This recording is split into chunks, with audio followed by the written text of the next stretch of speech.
Hey, welcome to a new section in the course. This section is all about actually how to shoot video with your camera.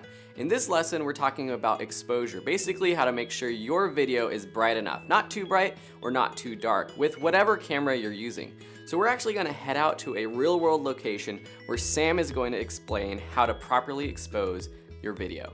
So now we're going to talk about exposure, and really what this comes down to is how much light is in your frame.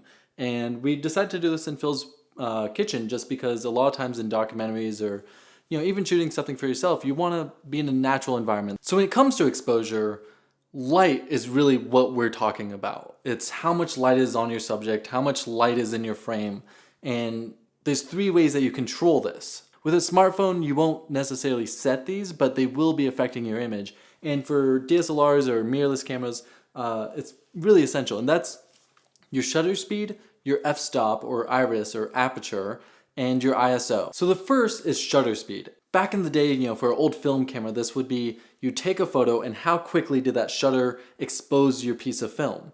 Now when it comes to film or video, think of every second the shutter is moving up and down, allowing light in. A slower shutter speed allows more light. A faster shutter speed allows less light. So currently I'm at 1/50th shutter speed. So let's go a little bit slower. Oh man, we're getting way overexposed here. Get the exposure. All right, so I'm at let's go 1/10th shutter speed. I'm now at a f6.3 ISO 200. And when the image is still, you can't really tell the difference. But Phil, if you could, there we go. See, the hand is all blurry. You can't really see it. If you're moving the camera, it has this weird sort of jittery effect. It can be really cool. And this is actually, a lot of people do this at nighttime to get a cool sort of ghostly effect.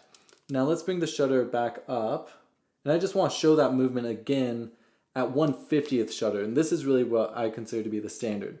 So you can see there's still a little bit of that blur, but it's manageable. It looks more natural. Now let's go crazy. Let's go to 1/400th shutter, and I think this is where a lot of people go out into the day and they need to expose properly, so they bring their shutter way up. So I'm at 1/400th shutter, ISO 200, f2.8, and you can see there's a lot less blur on his hand now. It's a much sharper, crisper image. Some people like this effect. Saving Private Ryan's a great example of higher shutter stuff, but it can look a little too sterile, a little too digital for me. So personally, I like to shoot at 1/50th. Next is f-stop. It's how much light your lens is allowing in. So on the inside, there's an aperture. It's very similar to your eyes. When there's a lot of light, you'll have to close down the aperture, making a much smaller hole. If you want to allow more light in, you open it up. So we're at 2.8 here. You can see that the background's slightly out of focus, Phil's nicely in focus, and there's depth there. So let's close it down now to, let's go crazy. We're at f11 now, which for indoors is kind of crazy. So we'll bring the ISO up.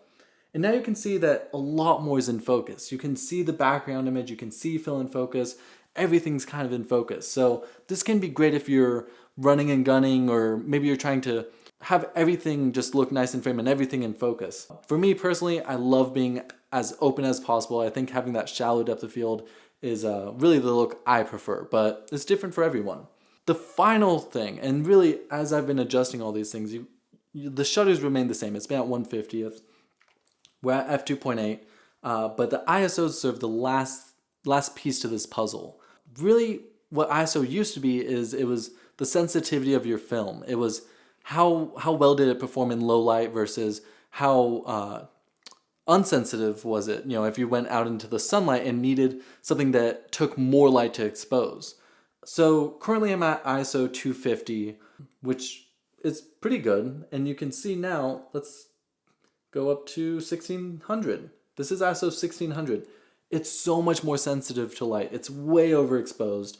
I have to bring my f-stop all the way to f8 to look well exposed. So all these numbers do coincide with one another.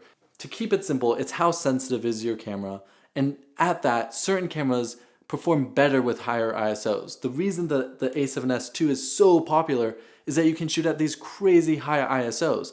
Other cameras are not so much. For a smartphone, the ISO sensitivity really only takes you so far because it's just a smaller camera, smaller sensor, all these other things. So those are really the essentials for exposure, and as we go into DSLRs and other cameras, we'll get more in depth about how you actually expose your image and how you use these tools. Because if you're trying to really get serious about filmmaking, while this can seem daunting and like a lot of information, it's something important to learn, and really it comes second nature after so long. So we'll get to that later, and now we're going to be talking about composition.